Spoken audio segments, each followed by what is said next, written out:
Hey, episode 34, Millennial Fact or Fiction. Love that we're going to do this episode because last week, what we figured out is the reason millennials, especially Robbie, the reason Robbie is awesome is because of his parents, right? So yes, it is all our fault that millennials what is that? For those of you that are listening to the podcast, I'm holding up a sign right now that says fiction. Oh, well, we're gonna do fact or fiction. We're getting the fact or fiction going on right now. I'm excited. It's gonna be a great episode. I do want to say though, Pops, happy birthday. Those of you watching the video pod, you see some decorations over my shoulder. Happy birthday to the Pops. He just turned old. Wait a minute. I thought I was already old. We'll see. We'll see you on the other side. This is Counter Mentors with Kelly and Robbie Riggs. Finally, a place where you can get both perspectives on challenges in the workplace from a boomer and a millennial. The Counter Mentor is the new leader. Join us as we show you how to blend the very best of both generations, young and old. This is Counter Mentors, and here are your hosts, Kelly and Robbie Riggs. Hey, what's good? We are excited you're here. Episode 34, man, Millennial Fact or Fiction. We have been preparing mentally for this episode for a long time. Hey, you want me to give you the short version? Here's the answers. A long time. Fact. The next 7 questions that we're going to ask, all fact. So as those of you who listen to the show quite often, you probably do it at countermentors.com. You watch us, check us out. Go see it. If you listen to the pod on the way to work, in the car, get on iTunes, rate and review the show. Anything positive you have to say, put on there about me. Just leave the bad stuff off the Pops off. It's fine. The lies he tells, just keep those off the reviews. We all know it's true, but it's fine. Man, we are pumped today, Pops. We are going to get into this. Now, we will admit, there's 3 or 4 TV shows that do this fact or fiction bit. Yeah, we totally ripped this off. The one that we ripped it off primarily is Highly Questionable, Dan Le Batard's show. Yes, that show is highly questionable. We love this bit, and we think it's going to be a ton of fun. So if you're listening to this, choose this one, right? Make it this one that you go on and watch it. Countermentors.com, click on the episode link because we have these awesome fact or fiction cards we're going to be using today. I won't even need my fiction one. I'm just going to hold this one up the whole time. As I say, you should have hung it behind you or something. I did. I should have put it right here. Yeah. So we're going to talk about some of the standard things that people say about millennials, and we're going to talk about whether or not they're fact or fiction. And by the way, and Robbie mentioned countermentors.com, the episode page. All of our show notes are there. All of our reference pieces are there. And we got some great stuff for you to go read as well. But we want to try to put an end to some of these ridiculous notions that millennials actually have something to offer. I mean, because they don't, clearly. It's a train wreck. So what we're going to do is we're going to work through we're going to work through some of these. And this is a great episode because Robbie's playing a little hurt today. He's not feeling as well as he normally does. So I'll be able to get a little more over the top than normal, and he can't do anything about it. Hey, I'm crushing one of the millennial stereotypes here. I'm always working, even when I'm feeling a little under the weather. Always. Are you at Starbucks? Hey, fair question. And no. Hey, want to let everybody know if you do not already, do yourself a favor. Go follow at Kelly Riggs. Follow the Pops on Twitter. He's a great follow. Find him on LinkedIn. Just recently wrote a really, really great article about time management. Go check him out. It's awesome. If you want to laugh and you want to see what cool people do all the time, don't follow him. Follow me at Robbie Riggs. Oh, please. RIGGS. Follow us on Twitter. Because we're paying you to be fun. Yeah, okay. We should add that one to the list. But let's start off with the one that's. I mean, you go Google millennials, and the first thing is millennials are entitled, millennials are lazy. I mean, it's amazing. So it comes up as the number 1 search. I think every boomer has been on Google once they figured out what it was, and they said millennials are entitled, and they want to read any articles about that. So first thing right out of the chute, Robbie, fact or fiction, millennials are entitled. Man, this one's a tough one for me, and I'm going to shock my viewers.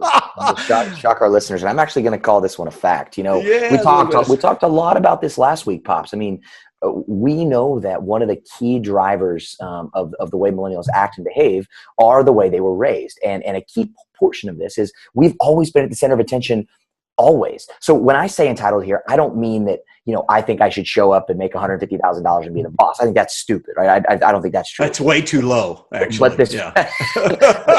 the idea that we feel like we are entitled to, having a job that we feel like we add value, or that we are entitled to having an opinion, or we are entitled to make our own schedule. Those types of things, I completely understand where that comes from and where that stereotype comes from. And I mean, unfortunately, I think it's a fact. And again, I want to underscore, because I have somebody probably just wrecked the car when they heard me say that.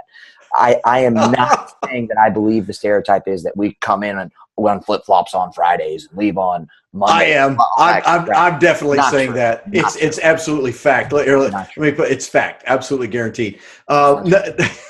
No, I hate to even be serious about this, because I mean, it is bizarre how every single boomer manager that we work with, the first words out of their mouth is, "Oh my God, these millennials are just so entitled." I mean, they are freaking and it's hilarious, because when you push them on it, Pops, I mean, we and I see this all the time. When we push them on that, you know what? Tell me more about that. Explain to me why that's your opinion. Why do you think they're entitled? It's one millennial I worked with wanted this one thing. I'm going, are you kidding me? Like that, you're basing your opinion of an entire generation off one person, one experience? Stop. That seems fair to me. Stop. I don't understand the problem. Let's jump to the next. Okay, sorry, one more point there. Well, yeah, one more. I think, really, to your point, when you start pressing them, what they start to say is, well, they don't want to do it my way. They don't want to adapt to the culture here. They want to change everything because, and then suddenly they need me to, pat them on the head and tell them how good they're doing. I mean, there's a whole lot of sort of disparate things that they wrote together and sort of put under the list of entitled, which leads us to the next one, and that is, millennials are lazy. Okay. Oh my gosh. I hate to agree with you, but I'll throw up the fiction one on this one. They're not lazy. They're doing all the wrong things, but they're not lazy. No, stop. Come on. No. Look, this idea of millennials being lazy, absolutely I mean, it blows my mind. Look, we have proven over and over and over and over again on this show. We've shared the data with you. You can go back in all the show notes and look at the studies. Research has now proven that millennials actually are working more in terms of hours, Pops. They're working more than any other generation. They are also, with that has come some baggage, and that we've talked about work martyrs and what that means, and vacation shaming and crap like that. But I'm sorry, but that's just patently false. Like, it's wrong. The data doesn't agree with it. No one who has done any work in this area would agree that that is true. Yeah, one of the articles on show notes from Fast Company, it talks about, in fact, the title of it is 4 Millennial Workplace Stereotypes That Millennials Like Me Thoroughly Resent. The writer of the article, obviously, millennial. And one of those, number 4, he says, "The lazy thing kills me. My parents are frequently the ones telling me to stop working so much, not the other way around." But I still think it's the way you define work. I mean, I see a lot of millennials that think that playing, what's one of the video games that you like to play? PlayStation, Xbox. Yeah, they're like, man, it's hard work. I've been working all afternoon. I've been. Again, all you're doing is putting fuel on this stereotype fire. Stop it. Not true. They aren't lazy. I'm trying. But listen, I want to make sure that, I know the millennials are listening to this. You're going, Robbie, you're right, as always. And I know, but for the boomers listening, I want to make sure you understand something. The reason you are perceiving them to be lazy, the reason you're feeling this way, is because we work differently. And remember, we've talked a lot on the show, Pops, about the difference between work-life integration and work-life balance. Right. I want to come into the office at 10, work until 4, go for a run or go do yoga, and then go back to the house and work from 7 to 11. I'm working more hours than you, but I'm working those hours differently. And that is perceived as from afar as, oh, you're not working. It is absolutely amazing to me how many boomers equate 8 to 5 and not being present 8 to 5 as being lazy. I mean, not present, it's no, they're lazy. They're not at work, which is kind of crazy. I mean, so many boomers have not adapted to the tech boom. They've not adapted to what technology enables people to do remotely and all those kinds of things. And that change, of course, makes them crazy. But it is amazing. I have seen people who, you look at the work ethic there as a manager, they'll look at the work product rather of the people and say, well, yeah, they get their work done and they do a good job. My problem is they're just lazy. Well, what do you mean they're just lazy? I go in at 4 o'clock and they're already gone. I'm like, My favorite thing in the world is when you walk around at 3:00 on a Tuesday, and you see all these people in their offices, playing on their phone. Now I'm talking about X's and boomers here, looking on their phones, playing on their phones, reading like website. Like they're not working, but hey, they're in their seat, so hey, they're a good worker. It's like these guys. Hey, before we move on, I got one more that you're gonna love this. So I'm doing employee engagement survey at one of our clients, and one of the things I hear is our leaders are not present. I mean, they're two founders. They're older. They're gone a lot. They're out playing golf a lot. And then the first time I had a conversation with one of the guys about millennials, it's like, well, the problem today is millennials are lazy. Okay, so I mean, clearly you've earned the right to be out on a golf course, but still, it's kind of comical sometimes. All right, let's move along to the next one. Millennials are the trophy generation. Yeah, it's all about trophies, Pops. I mean, you know that. Obviously, stop. Absolutely. No. You poor little cupcakes got to have your trophy. Look at that thing over the back of your shoulder. You tried to pass that off as some birthday thing for me. For you. And you know good and well that you got that as a trophy for some little thing that you did in the office, and you had to hang it up on the wall. I mean, it's overwhelming. No, that's amazing. This. Here's my trophy that I got for doing great things in the office. What is that? It's my little bobblehead husky bear. That was my I'm surprised you don't have a bobblehead of yourself. I really am. Oh, hey, hashtag birthday list. Make that happen. Make it happen. No, okay. This whole trophy generation thing is mind-numbing. This idea that people actually think that we want a participation trophy. I mean, it absolutely blows my mind. Okay, but let's be fair. Yeah.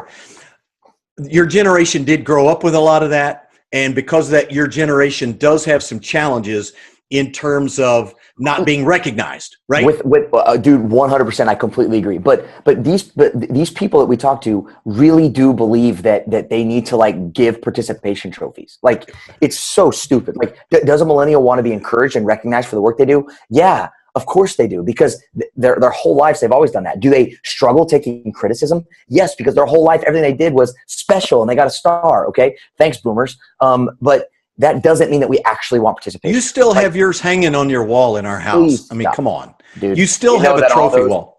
Yeah, because they're all championship trophies. Get out of here. Get out of here. Oh, hey, here's what's really funny about this whole deal. When I was a sales manager, a divisional sales manager for an orthopedic company, we didn't have any recognition at all, really. I mean, we had a president's club, but it was a once a year thing. There wasn't that ongoing recognition and so forth. So I wanted that for my group. I created something, and I created something called the Prism Award, which was an acrylic prism, heavy base, had an inscription on the front and all that. I'm telling you, the guys would kill and die for those things. They wanted to win them. They wanted to be recognized, but it's because like you said, it was a real deal. We didn't give them away for showing up. We gave them away to people who really earned them. And certainly, I think your generation is no different in that regard. Absolutely. And I think that where this manifests itself, not that we want freaking participation trophies. Stop. That's stupid. But how it does manifest is that often millennials coming into the workplace have never received criticism, or they've never lost. Right. Again, we talked about that lack of a psychological immunity, and that's really where it rears its head. Get out of here. Okay, next one. Well, hey, hang on. So you and I did a show early on in Counter Mentors podcast history, and we talked about, I think it was James Harris, Pittsburgh Steelers linebacker. Was it him? Yeah. That he wouldn't let his son accept a trophy because it was a crock. I thought that was a great episode. All right, well, let's talk about millennials, the me generation. Yes, or true or false, fact or fiction, millennials are the me generation. Absolutely. Fact. Well, so I struggle how to answer this one. It is a fact, but we're not the original me generation. Okay. I don't need any footnotes. I don't need any subtext. Yeah. Millennials are the me generation. True. End of story. They are the second 2.0, better than the previous. Yes, they are. You're more me generation than we were. That's right. And remember, this goes back to what we were talking about with trophies and entitled, and all this is all kind of together. But this comes from it's always been about me. Right. Absolutely. Half of millennials were raised in households where mom and dad were divorced. So that meant that all schedules all the time were revolved around me. And when the parents had me, or everything was built around me. So that's a Absolutely true. I mean, so I go back to last time, our episode 2 weeks ago, that you guys are the way you are because of your parents. So clearly you're awesome because of your mom and dad. Mostly your mom, but I take a little bit of credit. A fact. Okay, that's a fact. All right. See, I knew I could get a fact in there somewhere. Mostly my mom. Yeah, mostly my mom. All right, here's a fun one, Pops. Let's do are millennials the fund me generation? The fund me generation. Fund me generation. Yeah, fact. Stop it. This is not one of those ridiculous. That's all you guys do is get on GoFundMe and Kickstarter and I need to get I need some new shoes. Can you all fund me? I want to go to Colorado to go to a concert and can you fund me? Oh, it's such a fact. That is absolutely ridiculous. Wow. My email inbox has a filter that says GoFundMe. Stop. The Pop sees one of these on Facebook. He thinks he's hip. He's on Facebook as a boomer, even though Facebook has been gone and no one uses it that's hip for years. Yeah, anyway, somebody tell Facebook that. They're only making billions of dollars. Billions. That's with a B. Jeez, it's embarrassing. Of course, that's not true. What are you on? InstaFace or ChatFace or whatever it is? Okay, Bill Belichick. Okay, Pops. Yes. Fact or fiction? Yes. Are millennials nonconformists? This is a good question. This is a good question. You know, I'm gonna have to go with fact on that one. I'm gonna have to I think that I'm gonna go fact as well, and I think that we are actually we are driving a new set of rules, right? We're creating a lot of absolutely. I got to tell you a quick story. Okay. Well, one of the friends of the show, great listener, a guy by the name of Don, one of our clients. I was at dinner with him last night.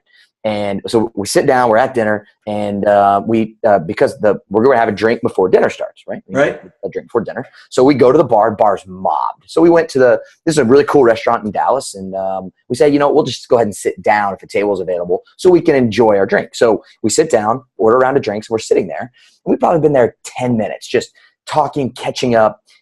And we're all maybe halfway through our drink, but not even that much. Right. The waiter walks by and I said, "Hey, can we order some starters?" And Don looks at me with these daggers and he's like, "Robbie, no, we have our pre-dinner drink. And then after our pre-dinner drink, we can move to appetizers. And then when we get appetizers, we can look at the wine. I mean, it was like, talk about nonconformist. He was like, this is how you do. And right there, we were dying. We were talking about, this is the difference between boomer millennial. Me, I'm like, all right, let's go. We got a drink. Let's get our So, hey, we got to hand it to Don. He was schooling you up a little bit because clearly you have no idea about some of these things. Yeah, he classed it up. So I thought that, talk about nonconformist. I'm trying to, but now this one I got to conform. I was like, Don, yeah. Well, he's a client. He's writing your checks. Yeah, I got to conform. Okay. You're right. Yeah. Good call, boss. All right. No, I think that a big part of the nonconformity, I think every generation to the older generation looks like nonconformists. You talk about nonconformists. My generation carried that label. We wore it proudly because we were. But I think you guys are. Yeah, absolutely. I think you guys are as well. Maybe for a little different reasons. I mean, but clearly you guys grew up in a part of your informative years, a lot of crazy things going on in the world. And I think, the reaction to that is, we're not doing that. And it is interesting because I think that we are, this is a hot take, mark this down, hot take. I think that we as a generation, millennials, we are very easily swayed as a generation because we think we are so hyper connected. We believe that we have all these very novel ideas, but the reality is the studies that have been done about who you're connected to on social media, who you follow or who you're friends with on Facebook, who you follow on Twitter, you actually just surround yourself with people like you. And I think because of that, it's actually very easy to manipulate our group. So while we think we're nonconformists, I think that you're seeing advertising and things that are being more successful than ever before because they're able to leverage all these touch points that they have with us. Because if I'm a Democrat, I only follow Democrats and people that lean Democrat. So it's going to be easy to sway my opinion in a 146 character thing. So Robbie's hot take, I think that we think we're nonconformists and we're trying to be, but I actually think we're very easily probably running with the crowd a lot more than we think. Well, that's interesting that you say that because today.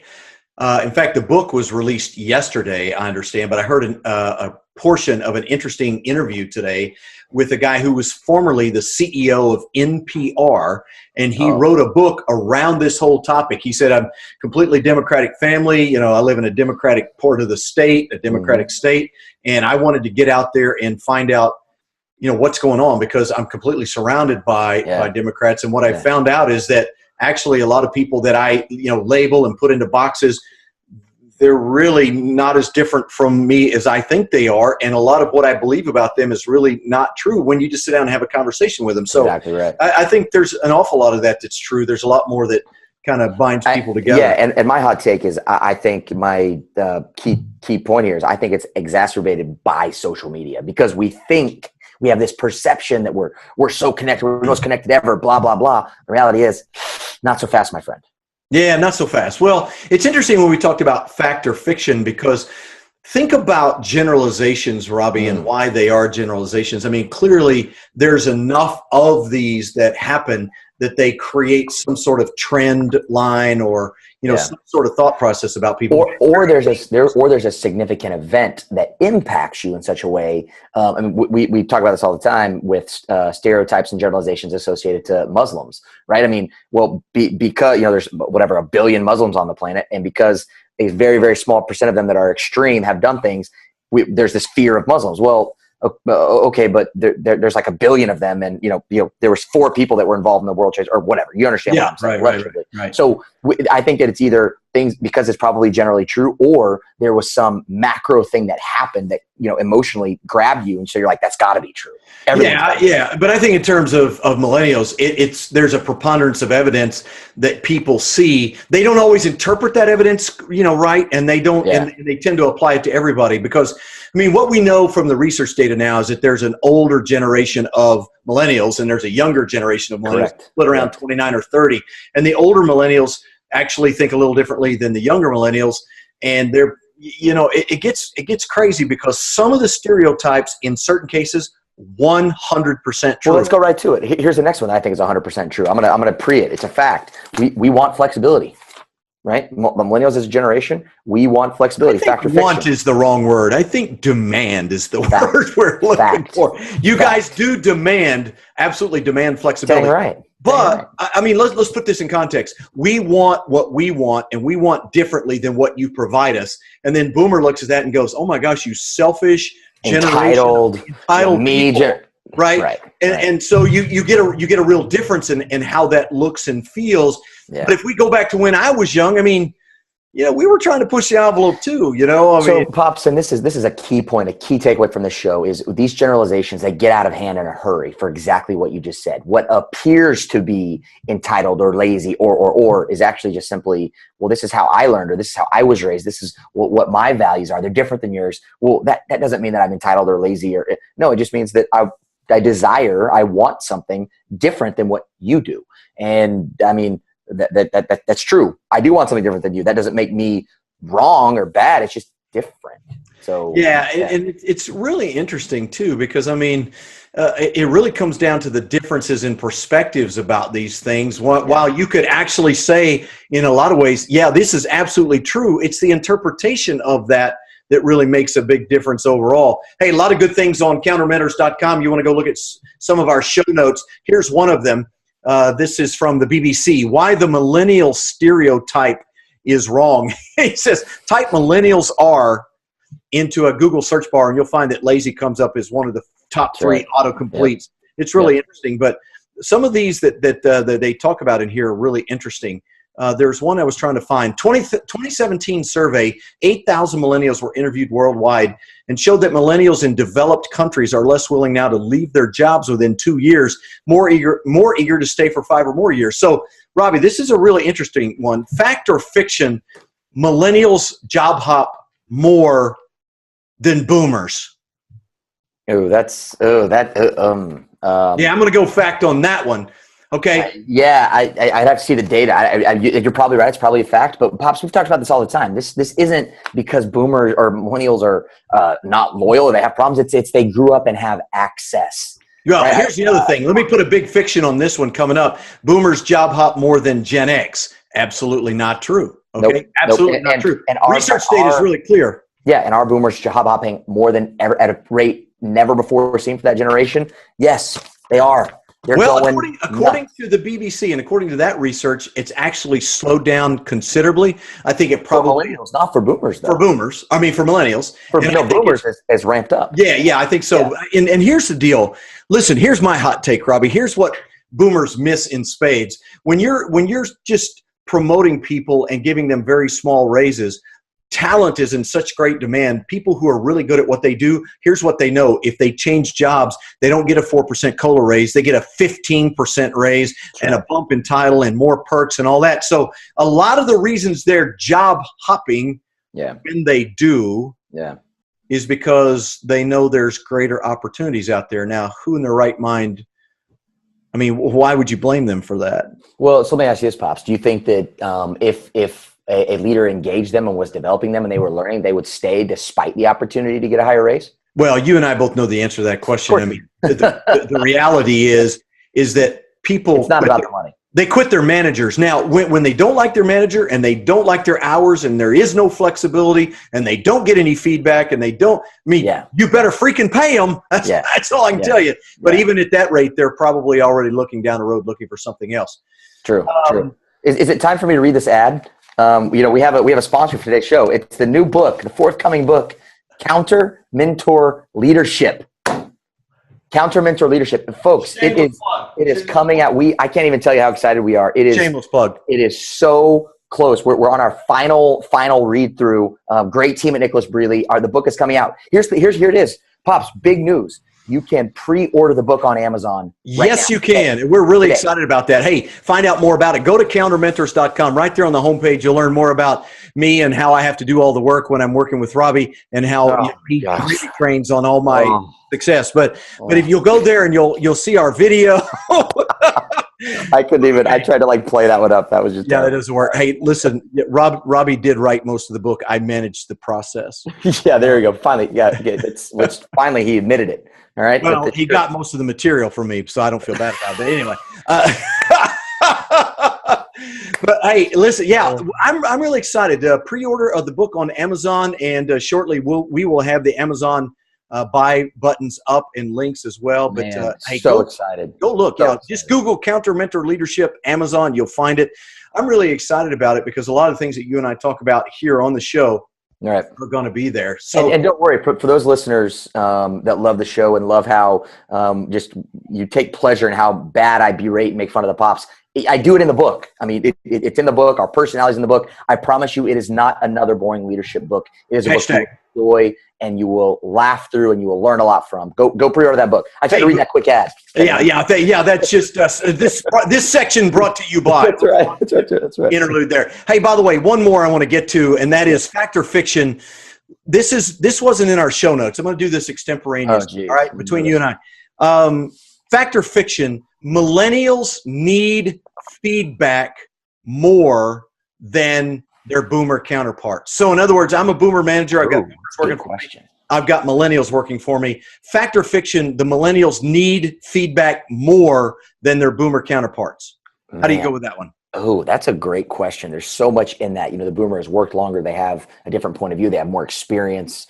So they don't necessarily, I'd probably go fact, not from a need as in they need the guidance or the whatever, but need in terms of they want the coaching and mentoring. We've seen that over and over and over. Studies done by Deloitte and Aon Hewitt and others. We know that my generation, we want feedback and growth and coaching and mentoring. And if for all that, if you say the word feedback, then yes, I would say it's a fact. All right. Well, I'm going to go with this. All right. Here's my answer. Fact and fiction. Yeah. Well, it's because it's a nuanced question and it's sort of a trick question. Yes. First off, I think your observation is right. Boomers have been around longer. They have a much better sense of stability about, how they're doing their job and whether or not they need to change things and that kind of thing. However, it's completely fiction when it comes to the fact that human nature, they want the feedback, the encouragement, the recognition as much as anybody. Appreciation. Yeah, absolutely. And I want to say that my hot take is, look, boomers, here's the thing. It's the most powerful management tool you have at your disposal. Oh, but it's expensive, Pops. I mean, we can't afford that at our organization. Come on. Yeah, it takes so much time to look someone in the eye for a couple of minutes and tell them that they're doing a great job and you really appreciate their work. And it has so little impact over the long term based on the 2 minutes. I think you're right. I mean, if I just completely ignore my people and pile more work on them when they get something done, they're really going to respond. I mean, that's right. Come on. Sarcasm for days. 4 days. We never stop. We don't stop. Well, hey, Pops, the music tells us that's it. It's in the books. Episode 34, Millennial Fact or Fiction. One of our favorite shows we've done. We can't wait in a couple weeks. or I guess a month from now, we're going to do Boomer Fact or Fiction. It's all fiction. Let me go ahead and handle that one for you now. Let's get your cards ready. You can order these self-made cards from me, the fiction ones, when we get to the Boomer Fact or Fiction. Stop it. All right. So find us on countermentors.com as always. Thanks for listening to the pod. Rate and review. Watch us. For the Pops, gotta roll. At Kelly Riggs, your boy Robbie. See you next time. Come on! Thanks for tuning into Counter Mentors with Kelly and Robbie Riggs. For more information about the show, to listen to past shows, or to learn more about how Kelly and Robbie teach companies the counter-mentoring process, visit countermentors.com. The Counter Mentors Show is presented by One-on-One Media, Incorporated. All rights reserved. Opinions expressed by guests on the show may not be the opinions of One-on-One Media or the host of the Counter Mentors Show.